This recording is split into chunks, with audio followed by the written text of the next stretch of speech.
Hey, pilot, welcome back to Ready for Pushback. I'm Nick Fialka. Today, let's talk all about documents for your interview. It all started as a spark. Maybe it was the sound of jets racing across the sky, or the feeling of your heart racing as you watch a crop duster flying low and slow. Even then, you knew you were meant to fly. For pilots, it's more than just a job. It's a calling. The early mornings, the long hours, the relentless training, you didn't do it for the money. You did it for that moment when the wheels lift off and the earth falls away beneath you. But flying is just the beginning. The journey to your dream job takes more than just skill in the sky. It takes strategy on the ground and a lifetime of learning. Most pilots don't understand what career opportunities are available in the world of aviation. Learn how to go from good to great, from flight school to regional to major, and from hopeful to hired. Whether you're sharpening your skills, building your resume, or preparing for that big interview, this is where pilots come to level up. Let's get ready for Pushback. Here's your host and my dad, Nick Fialka. When you get invited to interview for a job, one of the things they're going to ask you for is everything. And by everything, I mean the documents that are important for that job. And there are so many different documents, and it is super duper important to make sure you have exactly what they're asking for, exactly the right way of display, and being very particular about what you're doing. And so today I thought it would be really cool if we talked about it. So let's go through some of the things that you are likely to be asked for. And this is not an exhaustive list, but be aware that it is a lot. And when you get invited for this job, there are some standard stuff. And so ahead of time what you need to get. And so I want you to start preparing now by collecting those documents. And so I'll go through it. You can create your checklist and you can start making sure that you have these documents in order early. Some of these documents take weeks or months to acquire. And if there's some hiccup in the US government, it might take even longer. Not that ever happens, but you never know. So lots of documents that we've got. We're going to go through it. We're going to talk about it. I know it can be confusing. So let's just kind of pace through it, figure out what we need. And when you are ready to go to this interview, you're going to feel a lot better, because if there's any kind of holdup and you waited and you delayed to go get this, it could be the difference between you getting the job and you not even getting an interview. So they have to have this stuff. So don't wait until the invite. Start now. Everything is specific to the airline, but let's look at the common things. Okay. So first category, I guess, is licenses and certifications. They're pretty obvious, but it can really be easily overlooked. So if you have an ATP, you're going to bring that. It's on your certificate card. Everybody that is a pilot kind of knows they've got their pilot certificate. You've got a special one for ATP with type ratings and stuff like that on it. You've got another one for flight instructor. And so you're going to want to bring that. If you're not quite there yet, maybe you've done some of the other stuff. Maybe you've completed the ATP CTP course. You're going to need to bring that certificate. Maybe you've done the closed book test already. You'll need to bring the little printout that you get from that. And make sure you've got those with you. Along with that, if you're only a commercially rated pilot, make sure that everything you have is there. All of your type ratings are going to be on your ATP card if you've got one. If you have lots of type ratings, if you're somebody that's done all sorts of cool stuff, it can roll to another card. So you can have multiple cards that have type ratings. I want you to make sure that you've got those with you. Likewise, if you're a CFI or CFII, or maybe even the gold seal instructor, that's super cool stuff. Don't overlook it. Keep it all together. The next thing to think about your first class medical certificate, that little junky piece of paper that doesn't fold up well and fit in your wallet. Make sure you've got it with you. Also, know when it's going to expire, because if it's going to expire soon, you need to go ahead and get another one if you're close, just to take any stress out. You would hate to, be expiring on the 31st and you've got an interview on the 29th and they say, well, this is good for today, but you're not starting tomorrow. That would be a pain in the butt. All right. Lastly, with this, it's the dumbest thing the US government has ever done. The stupidest, most ridiculous. And if you are thinking of the same thing I am, it's the FCC restricted radio telephone operator permit. And that is proof that the government cannot leave 1952. It's the most useless thing you'll ever do, but it's a requirement. It's like 60 or 70 bucks to get this thing printed. You seriously, go to a website, fill out 5 seconds worth of information, pay the money, print it out, put it in your wallet, and you keep it there for your entire career. If you haven't gotten this thing already, you might think I'm joking. I'm absolutely not joking, but it is 100% a requirement to fly in professional aviation. So make sure that you've got that. Now, let's move on to your logbook, which is so, so important. Make sure that you bring all of your logbooks. Maybe you have them digitally, maybe you have them paper, maybe it's a mixture of both. Print everything. Make sure that every 10th of an hour is correct and that there are no errors. Go through every line, go through every page, every column. Be focused. Sign every single page. You need to bring a backup copy because you never know. If you're printing something out, make sure that you have it nicely bound. Go over to Kinko's and do something, print it out or have somebody bind it, make it look professional. Make sure those pages are signed. You'll need a flight time summary sheet. That'll be kind of a cover sheet. It'll have all your totals by category. Military people, please do not add your time conversions unless they specifically ask for it. If they do, make sure you've got a backup copy of the non-converted time just in case. You never know who's going to think what, and that can get weird. And I'd hate for you to leave the door with bringing something that is converted time. Make sure that any of your endorsements or your check ride notes, they're clearly displayed. People have been sent home for missing a signature, missing a pre-check, sign off. You've got to look at those, got to make sure everything's there. If it's missing, try to track down that person that signed it and get to it. Maybe you can call the flight school. Maybe you can use the internets for a search, do all the things, turn over all the rocks.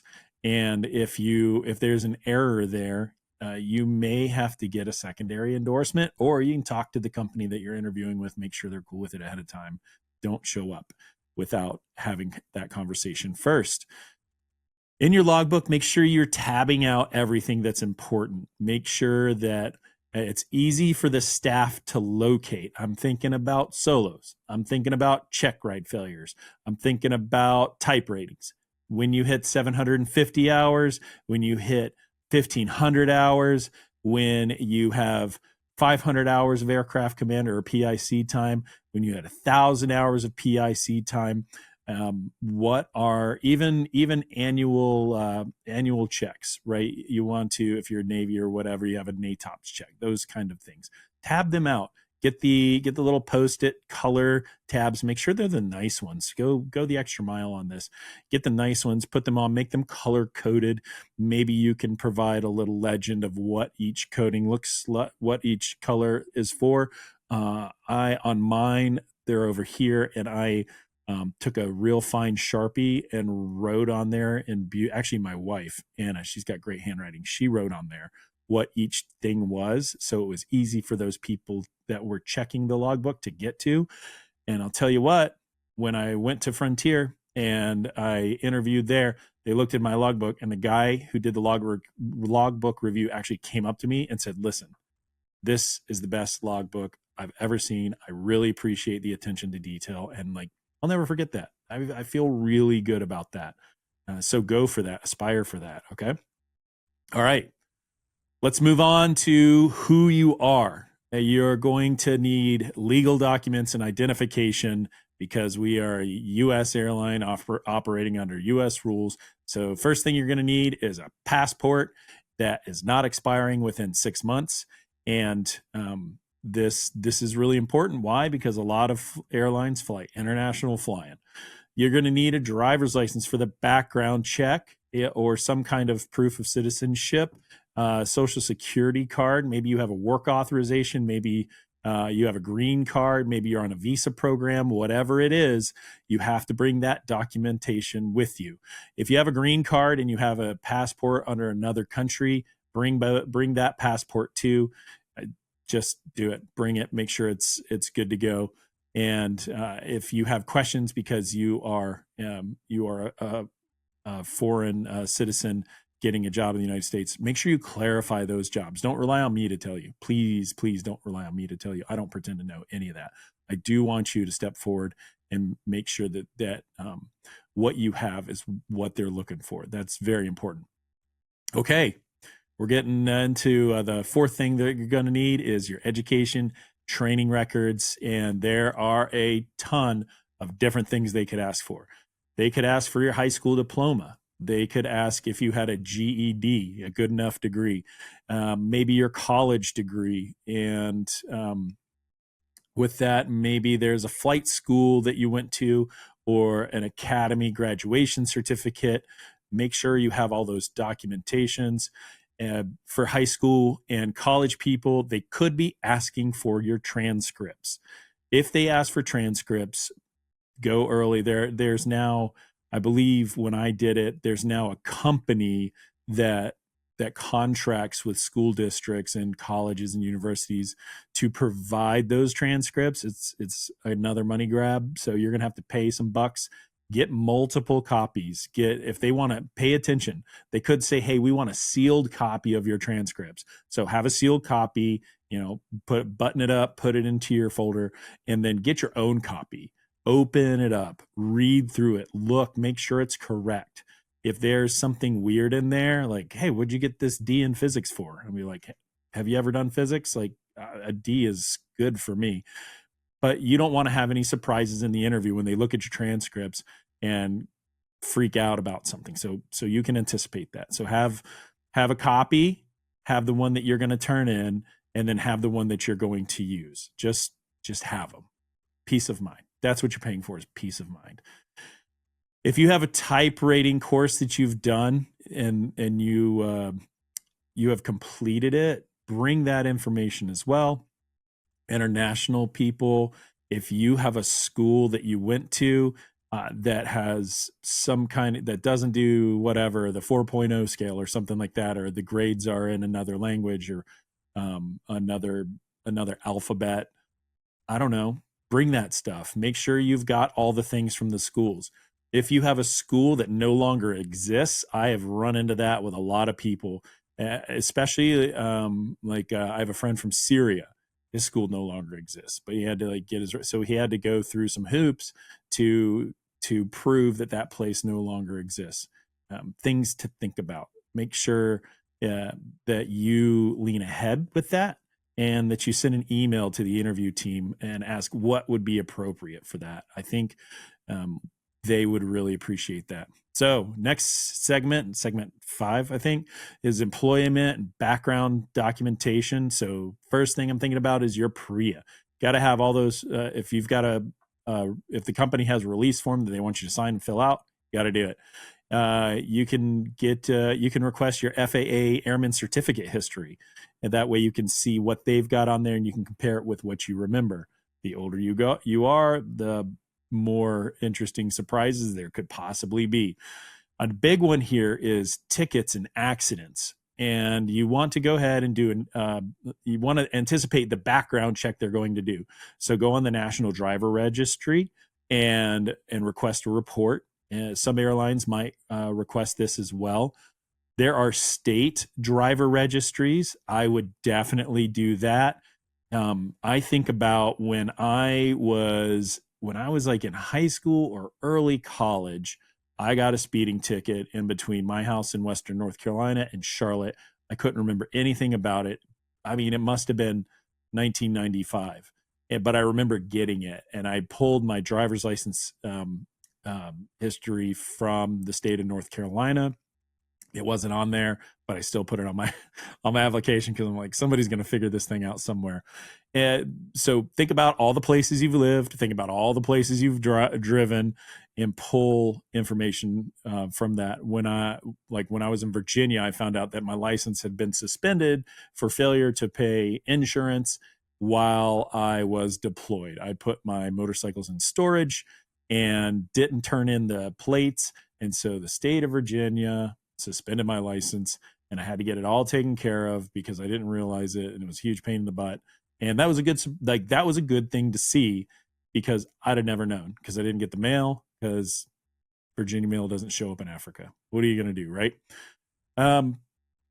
You can do your own background check. You can pay for that. Is it worthwhile? I mean, you have to know yourself. If you've lived a pretty clean cut life, you probably don't need it. If there's like weird skeletons in your past, not all background checks are created equal.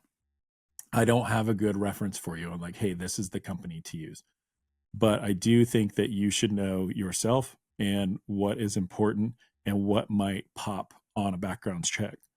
If you have something like an arrest or a DUI or some military process that is important to you getting a job, highly, highly, highly recommend bringing all those documentations, be ahead of it. Hopefully that stuff's already on your app, so they already know about it.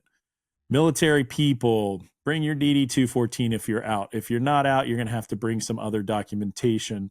If you have been out for a really long time, you can try to get your history. You can do a past record request from the National Archives. That takes a while, y'all. So you have to do this request. There's a form online you can go fill out, get it through. But you're going to need this information. Your training history, like we talked about, anything you have, any check rides you have, you need all those documents.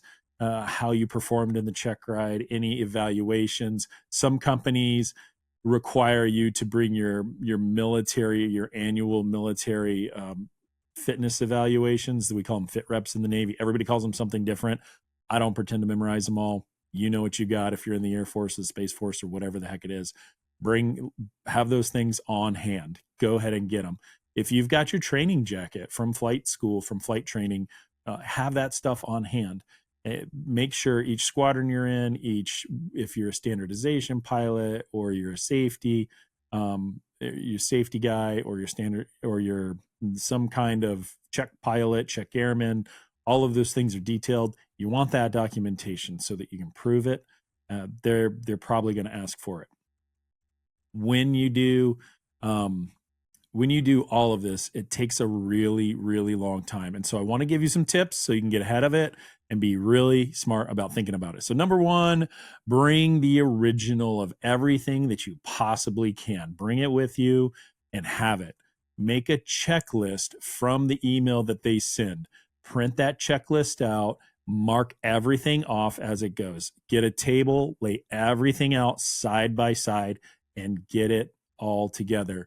Get an accordion folder, and then as you pick a thing up, mark it off the checklist, put it into the accordion folder. Make sure the accordion folder is labeled for what each thing is.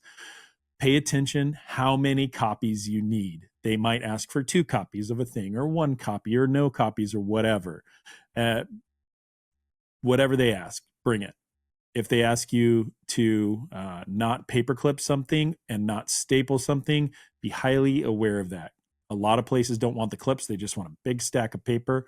And so keep yourself organized, because when you start stacking paper, it can get tricky. Bring 2 extra copies, on top of whatever they ask, of every single thing you can, including your logbooks if you can. Because you don't want to be in the position where they ask for something, or something is blurred on a copy and you didn't notice it, and then you have to pivot real quick to go get it. I think that is so important. And a lot of you have heard me and my story. When I interviewed at my major airline, I had an issue with a logbook. They didn't like it. And I was really surprised because I had been using that logbook for every other interview. But I had a spreadsheet, a printed out spreadsheet. It was like 300 pages of every single hour I ever had. It was all tallied up. It had a cover sheet and every single page was signed. And because of that, they gave me the job. I think about it all the time. I still have anxiety about it. So don't get caught like me. Make sure you've got the backup. Keep everything away from your kids and your exes. Keep it away. I had a pilot that called me. He had gotten into an argument, broken up with his fiance, and the fiance went and grabbed his logbooks and threw them in the fire pit and burned his logbooks. Keep them away from your exes. Okay. So let's talk about that. What happens if that goes down? You can request information from the FAA. I'll do another show about it, what to do if you lose your logbooks. But there is a process in place. Quick Google search will get you covered. Okay. I want you to double, triple, quadruple check every single thing. And when you have it all done and it's all perfect, I want you to go ahead and get it into your accordion folder and have the checklist on front and put it somewhere where nobody's going to bother it. And once it's there, let it be. As you get more certifications, maybe you get a new license, whatever it is. If you need to update your logbooks, that's probably the last thing that's going to go in there. But go ahead and request these documents early. Make sure you know where they are. Be prepared and get ahead of the game. That's just more time for you to prep for the interview once it's done, okay? So that's it. That is a great talk about all the things you need to do to get ready for an interview, all the paperwork you need. It's a lot. It is not fun. I don't envy you, but you can do it, okay? So that's all I got to say. I'll see you on Monday. All right, pilots, that's the episode. I hope you've really enjoyed it. But before you go, do me a quick favor, subscribe to my show, and leave me a review. Give me a 1-star review if it was totally worthless. Give me a 5-star review if it was the most amazing thing you've ever heard. I want to hear from you. So if you can give me a review, subscribe to the podcast, make yourself a little bit better, I will be happy. You'll be happy. We'll keep crushing. I cannot wait to see you on the next episode. This podcast is for informational and entertainment purposes only. The views expressed are those of the hosts and guests and do not constitute professional advice. The producers and sponsors make no representations or warranties regarding the accuracy, completeness, or applicability of the content.